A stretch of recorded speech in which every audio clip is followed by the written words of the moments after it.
안녕하세요. 청취자 여러분. 오늘 저희는 보내주신 자료들을 바탕으로 코로나19에 대해 좀 더 깊이 파고들어 보겠습니다. 증상부터 치료, 예방까지 정말 많은 정보가 쏟아지는데요. 오늘 저희의 목표는 그 속에서 가장 중요한 핵심을 뽑아내고 특히 끊임없이 변화하는 바이러스와 최신 치료법에 대한 이해를 돕는 것입니다. 자, 그럼 바로 시작해 볼까요? 네, 코로나19는 정말 복잡하고 정보도 계속 바뀌어서 핵심을 짚는 게 중요하죠. 오늘은 단순히 증상이나 치료법을 나열하기보다 왜 이런 증상이 나타나는지, 다양한 치료법은 어떤 원리로 작용하는지 그 맥락을 파악하는 데 좀 더 집중해 보려고 합니다. 그리고 최신 정보를 따라잡는 것이 왜 중요한지도 함께 이야기 나눠보겠습니다. 네, 좋습니다. 먼저 기본적인 증상부터 짚어보죠. 자료를 보면 바이러스 노출 후 보통 4에서 5일, 길어도 한 2주 안에는 증상이 나타난다고 하는데요. 기침, 발열, 근육통, 두통, 숨쉬기 힘든 증상, 목 아픔 같은 흔한 증상 외에 메스꺼움이나 설사 같은 소화기 증상도 있군요. 그렇죠. 그리고 많은 분들이 경험하셨던 갑작스러운 미각이나 후각 상실, 또 특징적인 증상 중 하나였죠. 몇 주에서 몇 달에 걸쳐 회복되는 경우가 많긴 하지만요. 피부에 다양한 변화가 나타나는 경우도 있고요. 특히 고령층이나 인지장애가 있는 분들은 단순히 코로나 증상뿐만 아니라 전반적인 건강 악화나 치매 악화로 이어질 수 있다는 점이 좀 마음에 걸리네요. 맞습니다. 그리고 급성기 질병 자체의 영향도 크지만 그 격리나 치료 과정에서 오는 정신적인 어려움도 무시할 수 없습니다. 피로나 우울감, 불안, 수면장애, 집중력 저하 같은 인지 문제, 심지어 외상후 스트레스 증상까지 겪는 분들이 꽤 많았습니다. 이런 급성기 이후에도 문제가 계속되는 경우가 있죠. 바로 롱코비드인데요. 이게 정말 많은 분들을 힘들게 하는 것 같아요. 네, 롱코비드는 코로나19 감염 후 최소 3개월 이상 지속되는 다양한 증상들을 통칭하는 말인데요.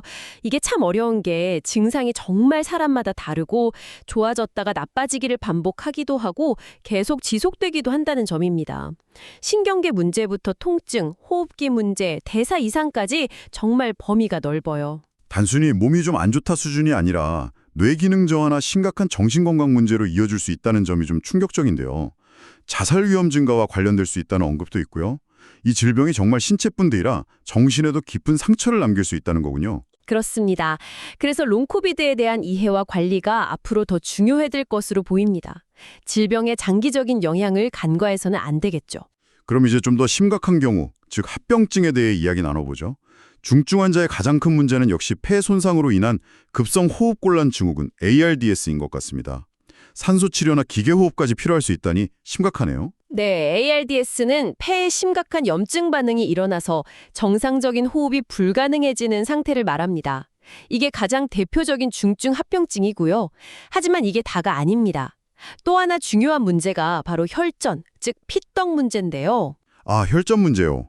폐나 다리 정맥에 혈전이 생기는 정맥혈전 색전증뿐만 아니라 뇌졸중이나 팔다리 혈관이 막히는 동맥혈전증까지 일으킬 수 있다고 나와 있네요. 심장 자체에도 문제를 일으켜서 심부전이나 심근 손상, 부정맥이 생기기도 하고 신장이 망가져 투석이 필요한 경우도 있고요. 중환자실에 오래 있는 경우 뇌기능 이상인 뇌병증이나 선망이 발생하기도 하는데 이런 신경학적 문제도 환자의 회복에 큰 영향을 미칩니다. 여기서 주목할 점은 이런 심각한 합병증들이 단순히 바이러스가 직접 장기를 공격해서만 생기는 게 아니라는 겁니다. 아, 그럼 다른 원인이 있다는 말씀이신가요? 네, 물론 바이러스 자체의 영향도 있지만 더 큰 문제는 우리 몸의 면역 반응이 과도하게 일어나면서 발생하는 경우가 많다는 겁니다.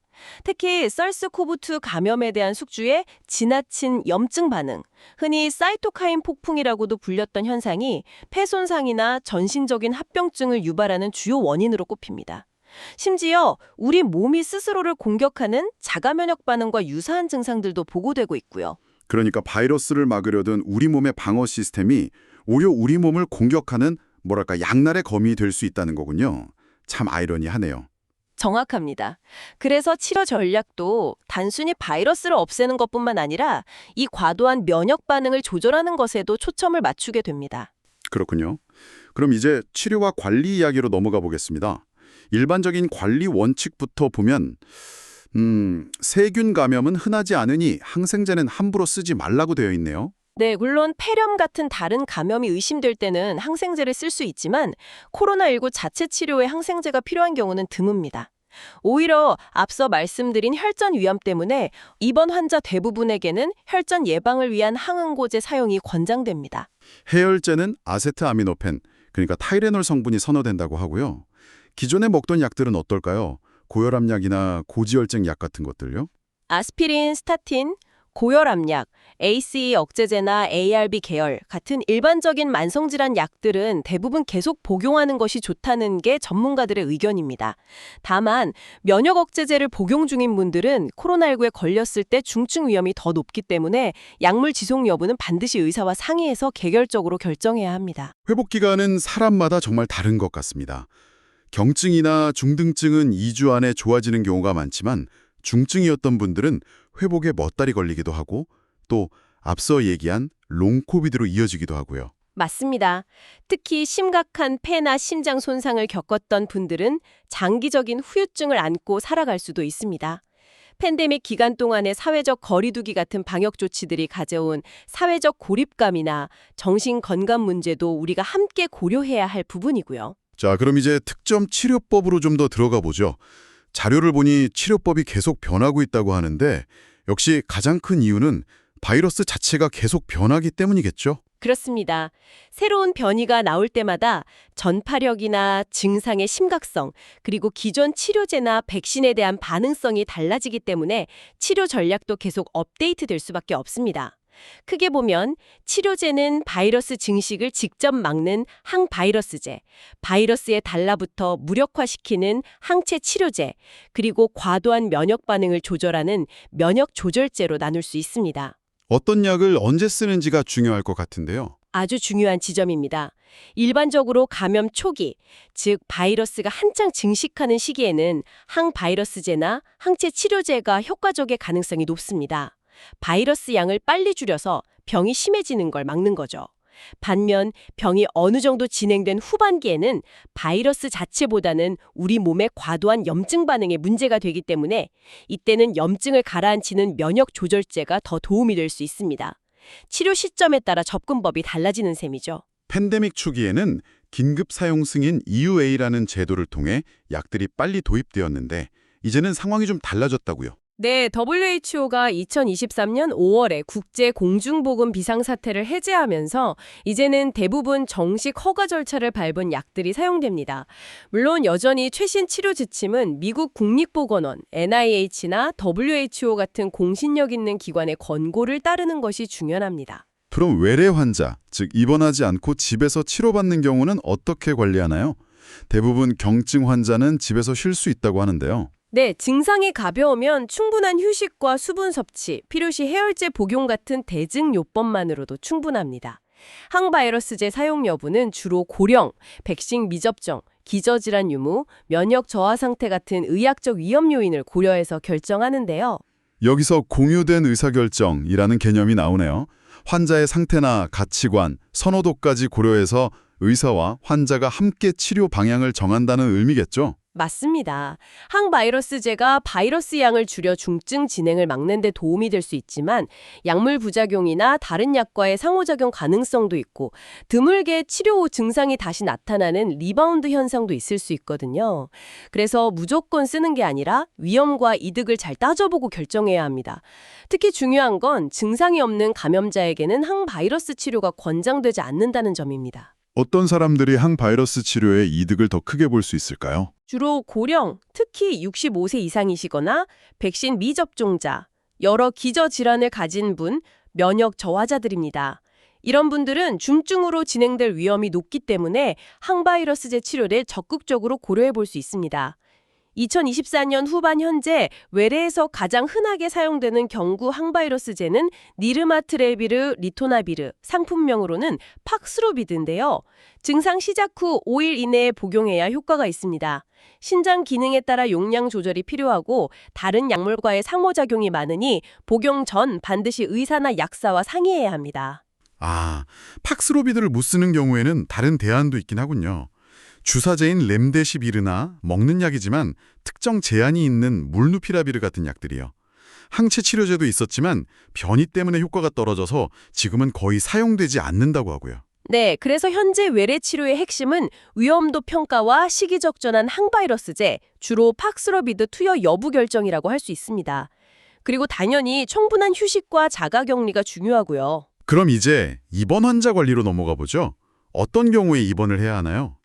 숨쉬기가 많이 힘들거나 입술이나 얼굴이 파랗게 변하는 청색증, 의식 변화, 흉통, 소변량 감소 같은 증상이 나타나면 즉시 응급실을 방문해야 합니다.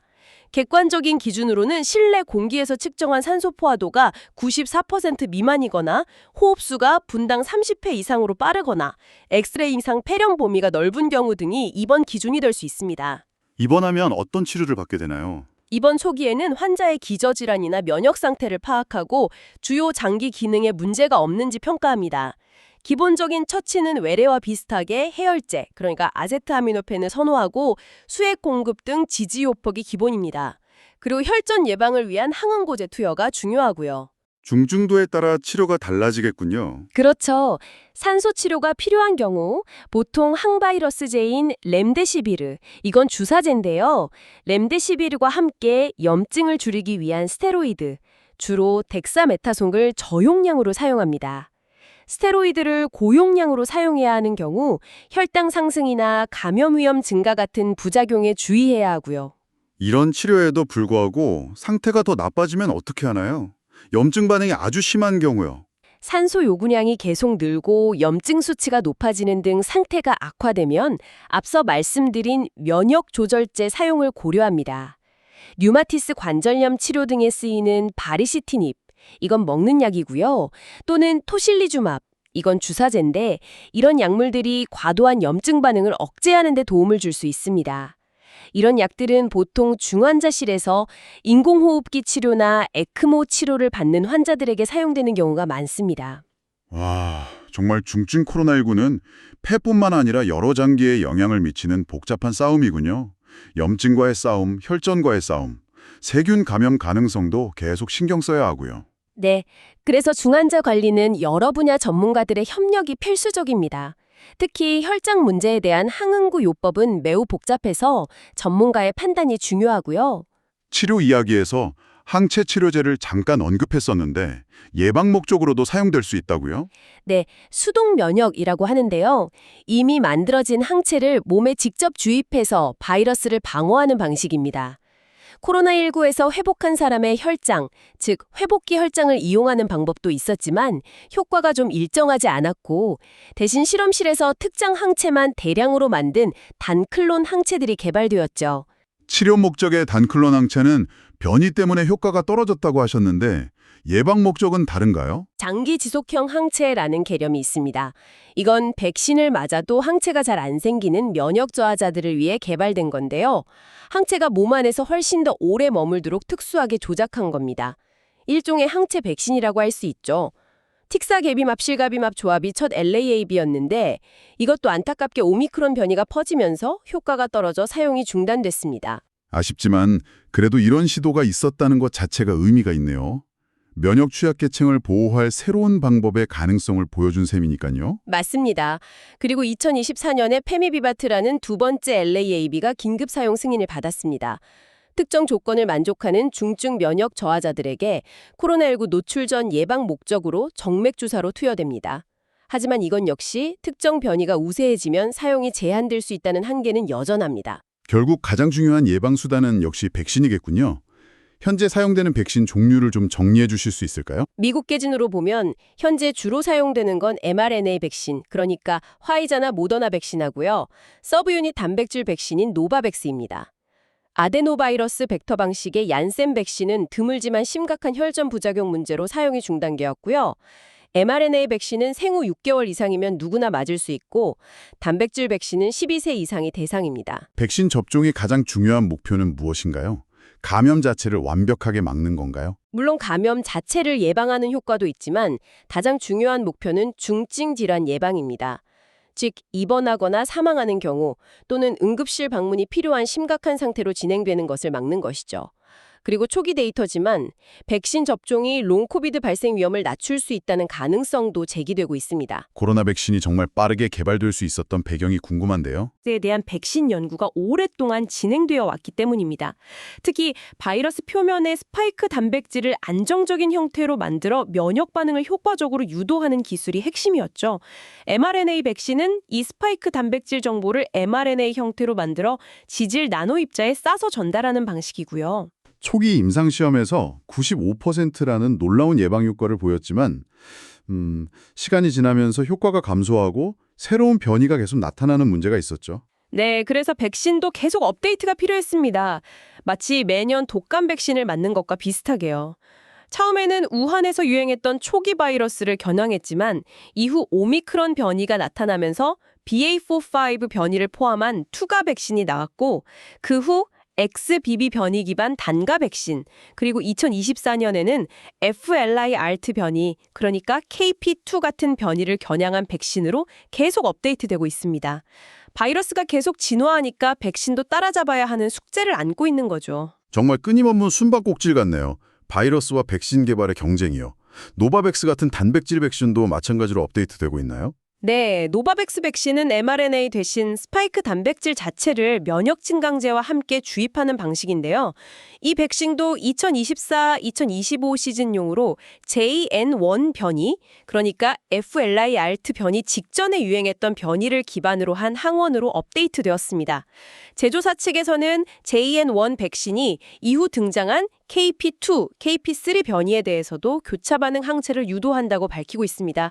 방식은 다르지만 변이에 대응하려는 노력은 동일한 거죠. 오늘 정말 방대한 내용을 다뤘네요. 코로나19의 다양한 증상과 롱코비드 문제, 우리 몸의 면역 반응과 합병증의 연관성, 그리고 끊임없이 진화하는 치료 전략과 백신까지 이 모든 정보를 꿰뚫는 핵심은 무엇일까요?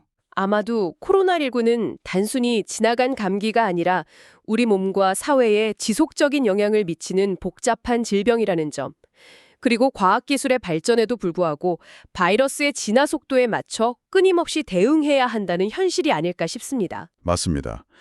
오늘 나눈 이야기들이 청취자 여러분께서 코로나19 관련 정보를 접하실 때 좀 더 균형 잡힌 시각을 갖는 데 도움이 되었기를 바랍니다.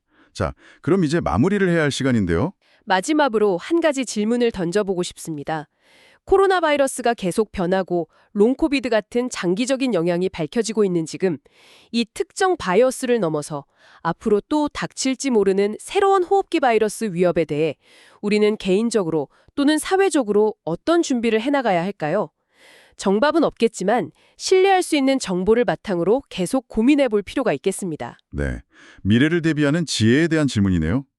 오늘 저희와 함께 깊이 있는 분석에 참여해 주신 청취자 여러분 감사합니다.